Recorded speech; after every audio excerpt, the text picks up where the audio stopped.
Hey, my name's Clark. And I'm Lisa. And for the next few minutes, we're going to introduce you to Guide to Advancement. Now, it's just so you know, I'm a Scoutmaster, like a real-life Scoutmaster, and I have been for many years. And I'm Assistant Scoutmaster in charge of advancement for my troop. I'm a parent, just like most people listening to this, who went to the wrong meeting and got volunteered to do this. That's right. We're both volunteer scouters, and we're developing these presentations with the National Advancement Committee to help folks like us understand some of the new information in the Guide to Advancement. The National Advancement Committee is a working group of volunteers who develop the advancement policy in association with the scouting professionals. I don't know about you, Lisa. I'm pretty new to this national level of scouting, but I found out that the way this sort of thing works is really quite interesting. I agree. I never really thought about where these things came from before, so I'm finding it very interesting to learn some of the reasons behind how these things are done and where they come from, and it's helping me in applying it to my own unit. Yeah, I was really pleased to find that basically this kind of thing happens with a group of experienced volunteers, and they study and test and develop policies and procedures. It's an amazingly talented group of people who give up a lot of their own time and resources to do things like this. You mean like this presentation we're making? Well, yeah, because we're talented and dedicated, right? Of course, of course. But really, it's very heartening to know that publications like the Guide to Advancement are being developed by people who have real volunteer experience, people who work with the Scouts every day, people that are really dedicated to this program, and people from across the country, too, who have different experiences from what I have in my local council. Yeah, I was glad to know that, too. None of this happens in a vacuum. It's all done with the best interests of our Scouts at heart. So are they making us say things like this? No, this is actually for real. I think it's important for people to know how things work and to know that we're really putting our heart into this, too. Right. In this case, the they is us. That's right. And before we go any further, we need to note that the Guide to Advancement replaces the publication that you used to use, the Advancement Committee Policies and Procedures book.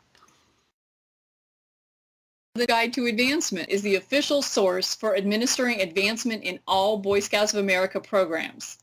Statements or interpretations offered from unofficial sources may be out of date or incorrect, so when in doubt, refer to the Green Book. And by official, we mean this is the definitive source to determine what advancement policies and procedures are. So unofficial websites or other writings, we're not supposed to use those to resolve questions of advancement?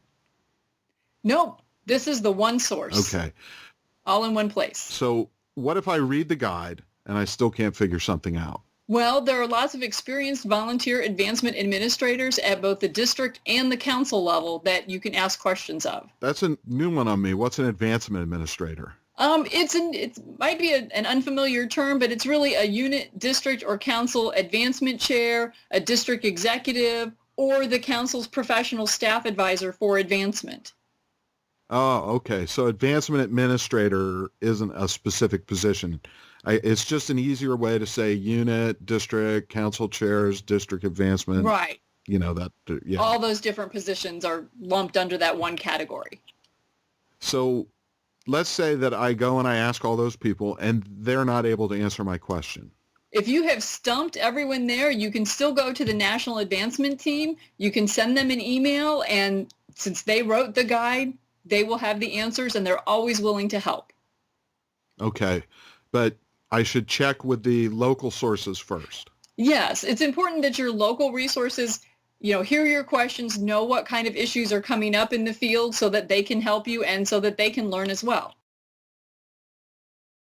Now, one of the first things I read in the guide was the discussion about the place of advancement in scouting. I saw that. So it says, regardless of the program, whether it's Cub Scouting, Boy Scouting, Varsity Scouting, Venturing, Sea Scouts, wherever advancement takes place, it's nothing more and nothing less than a method. It's a mean towards accomplishing the Boy Scouts of America's mission. It's not an end in itself. Right. So what do you think they mean by that? Well, I think it's just a reminder that as important as it may be, advancement isn't the entire scouting program.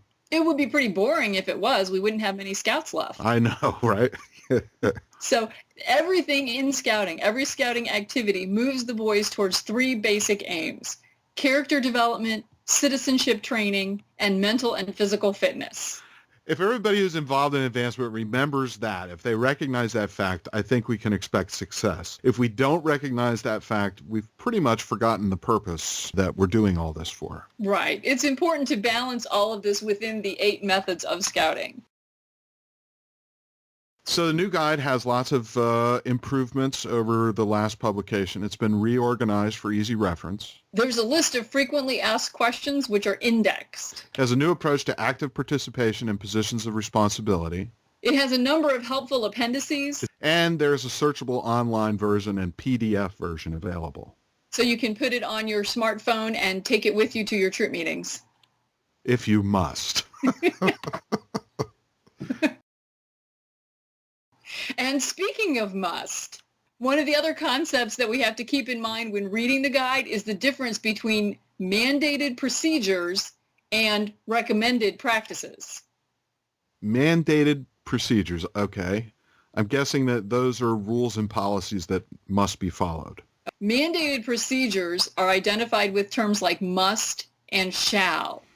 Where that language is used, no council, committee, district, unit, or individual has the authority to deviate from the procedures covered without written permission from the National Advancement Team. Okay, so I get that. Recommended practices must be a little different then. Yes. Recommended practices or recommended best practices use terms like should, may, or can. Okay. Now, I've read several sections of the guide, and so far it's pretty clear what's mandated and what's recommended. I think in most places it is. You know, if you're not positive, be sure to ask someone. I also saw this. This looked like a mandated policy to me, and it looked important enough that we should probably mention it. It says, no council, committee, district, unit, or individual has the authority to add to or subtract from advancement requirements. Right. And again, this is not a change from previous policies. There's a few limited exceptions relating to youth members with disabilities, and those are detailed in Section 10, Advancement for Members with Special Needs. But otherwise, we're pretty much going to stick to exactly what the guide says, right? Yes. So you stick to what the guide says. You stick to the mandated procedures. And if I have questions? Then ask one of your advancement administrators. And like all Boy Scouts of America activities, the Guide to Safe Scouting applies, right? And it applies as well to Eagle Scout service projects. If you're using a printed version or a PDF version of this guide, you'll note that there's this indexing system. You mean all those long numbers? That's right. Each section and subsection is identified with a number. What is the deal with that? It seems a bit excessive to me. I got to admit, it did to me at first too, but you know what I did? What? I asked the National Advancement Team why all the numbers. You did? Yeah, and they said that the indexing numbers makes referring to things in the guide a lot easier and will allow updates to be identified and made much more easily. Oh. And it also aids in referencing one section to another section. Oh, I guess I can see that. So instead of telling people to look for a page number and then search around for a certain paragraph, you can find the information quickly. That's right. And the numbers actually come in pretty handy. See these text boxes? Uh-huh. They highlight important information or commentary, so don't skip them. Okay, I will remember to read those. Okay, so really we've covered the basics of the Guide to Advancement. We'll talk about other significant changes in the other presentations that are associated with this one. And don't forget, if you have questions that can't be answered by your local advancement administrators, you can email the National Advancement Team with your questions or comments.